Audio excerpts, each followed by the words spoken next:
Top 10 हेडलाईनचे प्रायोजक आहेत Govind park बी.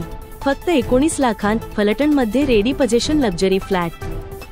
आज सकाळी मंत्री धनंजय मुंडे यांनी आपल्या पदाचा राजीनामा दिला. मुख्यमंत्री देवेंद्र फडणवीस यांनी त्यांना राजीनामा देण्यास सांगितले होते. त्यानंतर आता राज्यपालांकडूनही धनंजय मुंडे यांचा राजीनामा मंजूर करण्यात आला आहे. राज्याचं अर्थसंकल्पीय अधिवेशन सुरू आहे. अधिवेशनाच्या दुसऱ्या दिवशी आज धनंजय मुंडे यांनी राजीनामा दिला. फेब्रुवारी संपून मार्च महिना लागला, मात्र अजूनही लाडकी बहीण योजनेचे पैसे जमा झालेले नाहीत. मात्र येत्या 7 मार्च पर्यंत लाडक्या बहिणींच्या खात्यामध्ये फेब्रुवारी महिन्याचे 1,500 आणि मार्च महिन्याचे 1,500 असे एकूण 3,000 रुपये जमा होणार आहेत. सरकारकडून या महिन्यात लाभार्थी महिलांना डबल गिफ्ट मिळणार असल्याचे मंत्री आदिती तटकरे यांनी ट्विट करत माहिती दिली आहे. ताम्हिणी घाटात रायगड जिल्ह्याच्या हद्दीत मंगळवारी दुपारी एसटी बस व कारचा भीषण अपघात झाला. या अपघातात कारमधील दोघांचा मृत्यू झाला असून 3 जण जखमी आहेत. सरपंच संतोष देशमुख यांच्या हत्या प्रकरणातील फरार आरोपी कृष्णा आंधळे बद्दल जितेंद्र आव्हाडांनी सनसनाटी दावा केला आहे.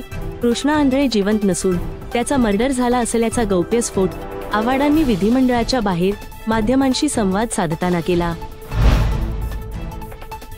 साताऱ्यात आयटी पार्कचे प्रपोजल मंजूर झाल्याचे खासदार छत्रपती उदयनराजे भोसले यांनी सांगितले. यावेळी सातारा नगरीचे पहिले लोकनियुक्त नगराध्यक्ष छत्रपती प्रतापसिंग महाराज यांच्या पुण्यतिथीनिमित्त छत्रपती उदयनराजे भोसले यांनी अभिवादन केले.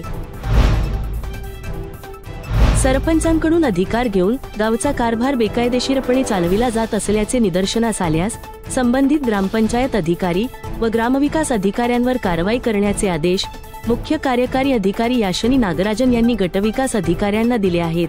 त्यामुळे महिला किंवा आरक्षित पदावरील सरपंचाकडून अधिकार घेऊन कारभार चालविणाऱ्या गावपुढाऱ्यांना आता चाप बसणार आहे. महाराष्ट्र राज्य रस्ते विकास महामंडळामार्फत राबविण्यात येत असलेल्या नवीन महाबळेश्वर प्रकल्पाच्या प्रसिद्ध केलेल्या आराखड्यावरील हरकती व सूचना संदर्भात आज महाबळेश्वर तालुक्याची सुनावणी तापोळा येथे पार पडली. यामध्ये या विभागातील शेतकरी अल्पभूधारक असून या शेतकऱ्यांच्या जमिनीवर कोणत्याही प्रकारची आरक्षणे टाकू नयेत, तसेच आराखड्यात टाकलेली आरक्षणे रद्द करावी अशी मागणी शेतकऱ्यांनी केली. अमेरिकेच्या सॅक्रामेंटो येथे अपघातानंतर 18 दिवस कोमात असणाऱ्या नीलम शिंदे हिने सोमवारी वडिलांच्या हाकेला प्रतिसाद दिला. अतिदक्षता विभागात अत्यवस्थ असलेल्या लेकीला हाक मारल्यानंतर डोळ्यांची किंचित हालचाल झाल्याने वडिलांच्या येण्याने नीलम उपचारांना प्रतिसाद देईल असा विश्वास तेथील वैद्यकीय तज्ज्ञांनी व्यक्त केला आहे. धार्मिक तेढ निर्माण करणारे स्टेटस सोशल मीडियावर ठेवणाऱ्या बारामतीच्या युवकावर अप्पर पोलीस अधीक्षक गणेश बिरादार यांनी कडक कारवाई केली आहे. बारामती शहर पोलीस स्टेशन हद्दीत पोलिसांना गोपनीय बातमीदार मार्फत याबाबत माहिती मिळाली.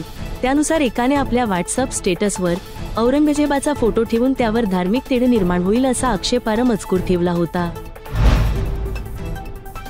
अमेरिकेचे राष्ट्राध्यक्ष डोनाल्ड ट्रम्प यांनी पदभार स्वीकारल्यापासून एका पाठोपाठ एक मोठे निर्णय घेत आहेत. यातील प्रमुख निर्णयांमध्ये युक्रेनला दिली जाणारी लष्करी मदत थांबवणे, अनेक देशांवर जादा शुल्क आकारणे आणि अवैध स्थलांतरितांना देशातून हद्दपार करणे यांसारख्या निर्णयांचा समावेश आहे. एकीकडे डोनाल्ड ट्रम्प आणि त्यांचे समर्थक सुरुवातीपासूनच या निर्णयांना देशाच्या विकासाशी जोडत आहेत, तर दुसरीकडे अमेरिकेतील जनता या निर्णयांवर नाखुश असल्याचे दिसत आहे. ताज्या घडामोडींच्या डेली अपडेट्ससाठी चॅनेलला सबस्क्राईब करा आणि बेल आयकॉन दाबायला विसरू नका.